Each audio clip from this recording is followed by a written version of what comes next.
안녕하십니까. 태백산직입니다. 한 권으로 읽는 조선왕조실록 편입니다. 오늘 이야기는 제5대 문종실록입니다. 작가는 박영규 님이 되시겠습니다. 제5대 문종실록 30년의 세자 생활과 8년의 섭정. 세종의 치세 기간은 자그마치 31년 6개월이었다. 세자 향은 세종 즉위 3년에 왕세자에 책봉되어 29년 동안 왕세자로 머물러 있었는데, 이 기간 중 8년 동안은 세종 대신 섭정했기 때문에 세종 치세 후반기는 왕자 향의 치세라 해도 틀린 말은 아니다. 왕자 향이 세자에 책봉된 것은 1421년으로 그의 나이 8세 때였다. 그리고 즉위 초부터 각종 질환으로 고생을 한 세종이 병상에 누운 것은 1436년 세종 18년으로 향의 나이 23살 때였다. 이듬해 세종은 드디어 왕세자에게 소무 결재권을 넘겨줄 것을 결심했다. 말하자면 왕세자의 섭정을 원했던 것이다. 그렇게 된다면 세종은 실질적으로 상왕으로 물러앉는 것이나 마찬가지였다. 이때 세종은 왕세자의 섭정을 강력하게 주장했다. 더 이상 건강에 자신이 없었기 때문이다. 즉위 초부터 지나치게 일을 많이 한 탓에 병은 날로 악화되었고, 병상에 누워야 하는 일이 잦아져 편전에 나갈 수 없는 상황이 반복되어 세종이 더 이상 직무를 할 수 없다는 판단을 한 것도 무리는 아니었다. 하지만 세자의 섭정은 신하들의 반대로 실현되지 못했다. 신하들의 강력한 반대로 세자의 섭정이 좌절되자 세종은 별 수 없이 업무량을 줄일 계획을 세웠다. 그래서 실시한 것이 의정부 서사제였다. 의정부 서사제란 부분적인 내각제를 의미한다. 즉, 육조에서 올라오는 모든 일들을 영의정, 자의정, 우의정이 중심이 되는 의정부에서 심의한 다음 결론을 내려 왕에게 결재를 받는 형식이다. 이는 곧 정도전이 왕도 정치의 표본으로 내세웠던 재상 정치의 일부였다. 조선은 개국 초기에 재상 정치를 정치 이념으로 내걸었으나 이방원이 정도전을 제거하고 태종으로 등극한 후에는 의정부가 중심이 되는 재상 정치를 폐지하고 왕이 직접 육조를 관장하는 육조 직계제를 도입해 왕권을 강화시켰다.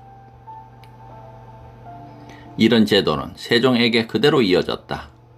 하지만 육조 직계제는 왕이 모든 실무를 관장해야 했기 때문에 왕의 업무가 보통 많은 것이 아니었다.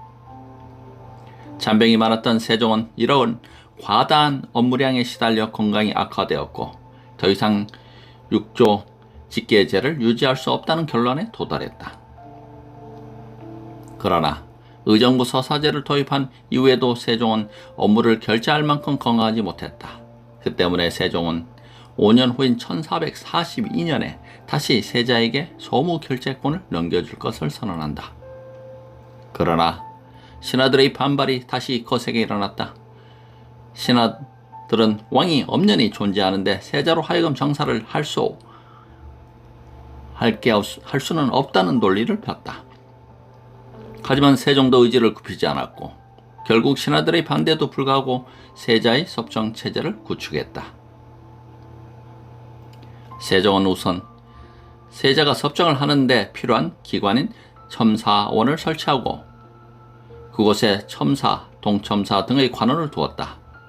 첨사원은 고려 때 동궁의 서무를 관장하던 기관이었던 첨사부 제도를 본딴 것으로, 이는 충렬왕 이후 1276년에 폐지된 제도였다. 그런데 세종이 이 제도를 임시로 도입한 것은 세자가 섭정을 할 경우 승정원과 편전을 대신할 곳이 필요했기 때문이었다. 첨사원의 설치와 함께 세자의 향의 섭정이 시작되었다. 세자의 나이 29살 때였다.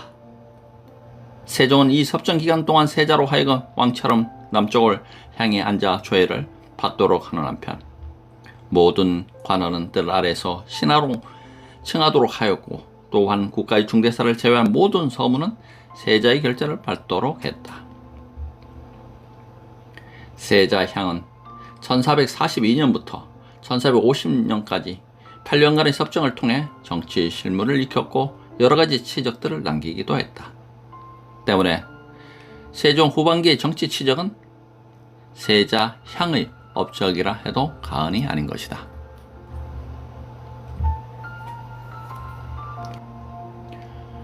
문종의 짧은 치세와 왕권의 위축.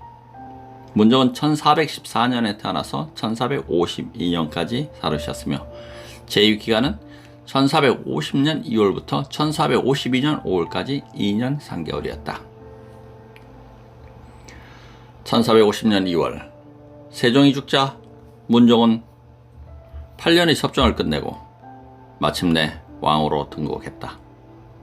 하지만 원래 병약했던 그는 세자 시절의 업무 과중으로 건강이 심하게 악화된 상태였다.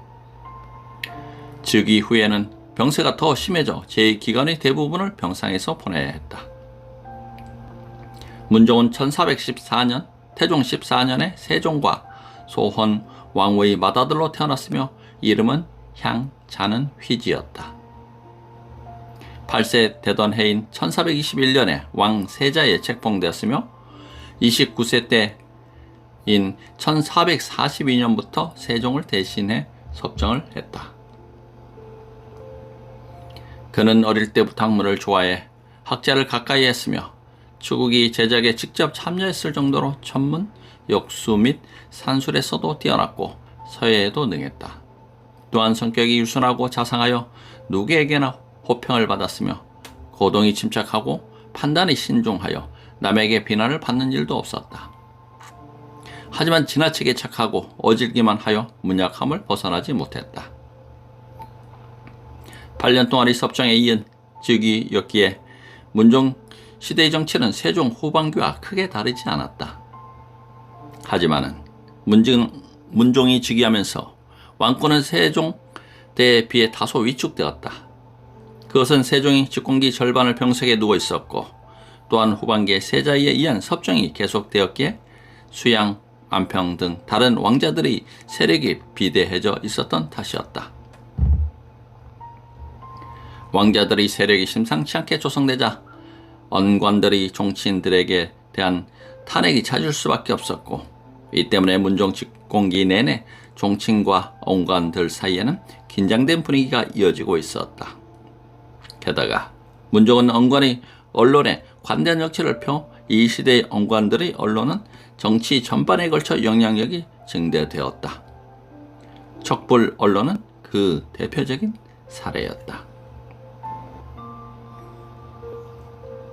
세종 말기에 세종과 왕실에 의해 이루어진 호불 정책에 의해 각종 불교 행사가 행해졌고 궁에 내불당이 조성되는 등 불교 융성 정책이 활발했지만은 유신들은 이를 막을 수가 없었다.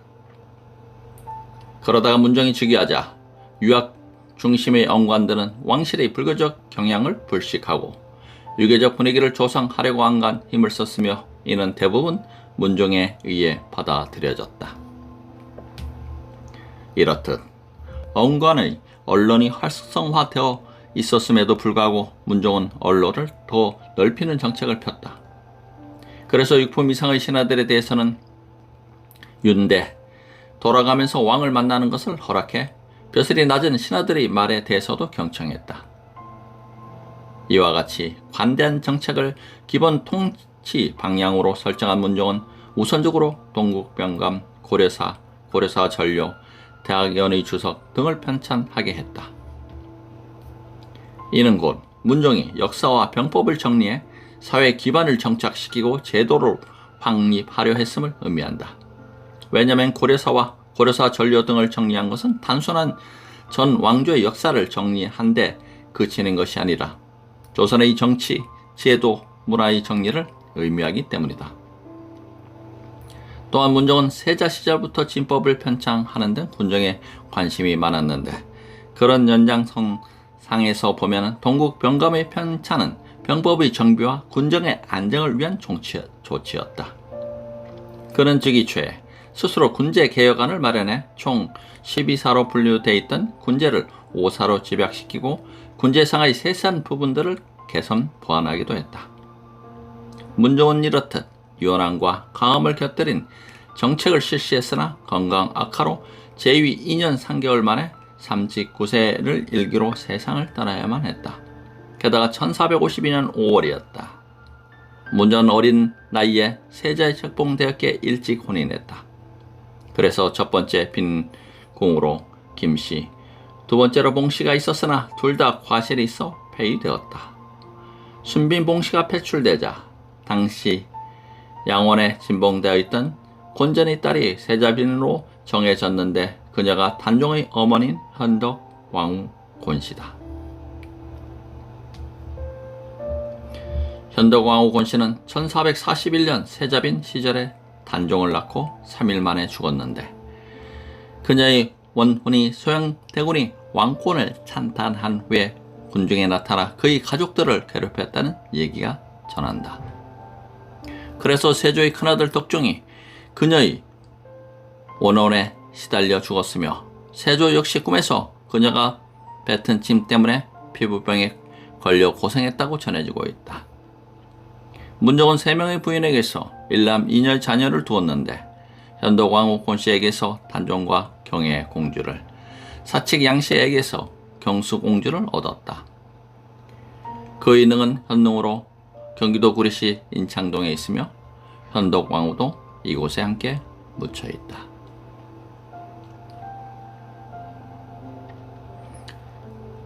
문종실록 편찬경위.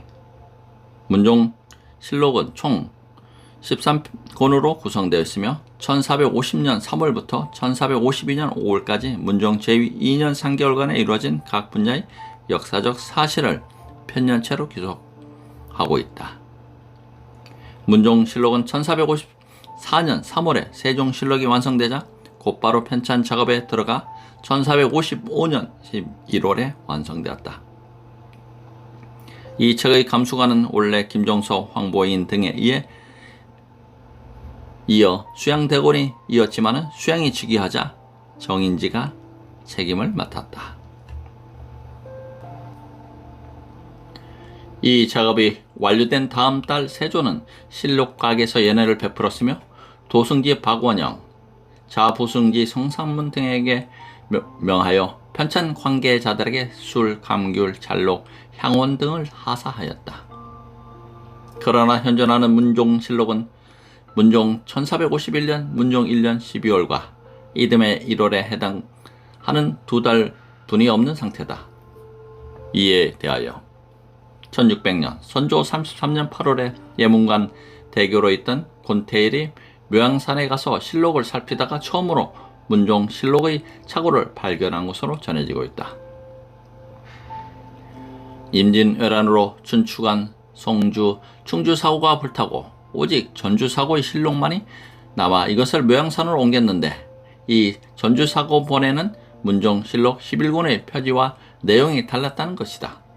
즉 표지에는 11권이라고 되어 있는데 그 내용은 9권이어서 실제로 11권이 없는 상태였다는 뜻이다. 이에 대하여 권태일은 인쇄하여 각 사고에 나누어 보관할 때 착오가 발생할 것이라고 보고 있다. 다시 말해 춘추관본을 인쇄하여 전주사고로 보내질 때 문종실록의 11권은 표지는 11권이고 내용은 9권인 채로 묶여져 갔다는 해석이다.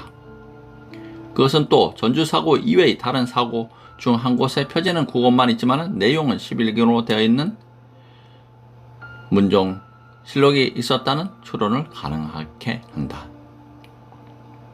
따라서 현재 문종실록은 11권이 없는 11권이 없는 상태로 남아있어서 문종시대인 1451년 12월과 1452년 1월에 대한 정확한 역사적 고증은 불가능한 상태다.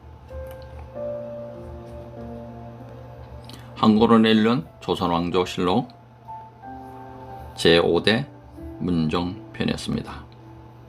감사합니다. 태백산직이었습니다.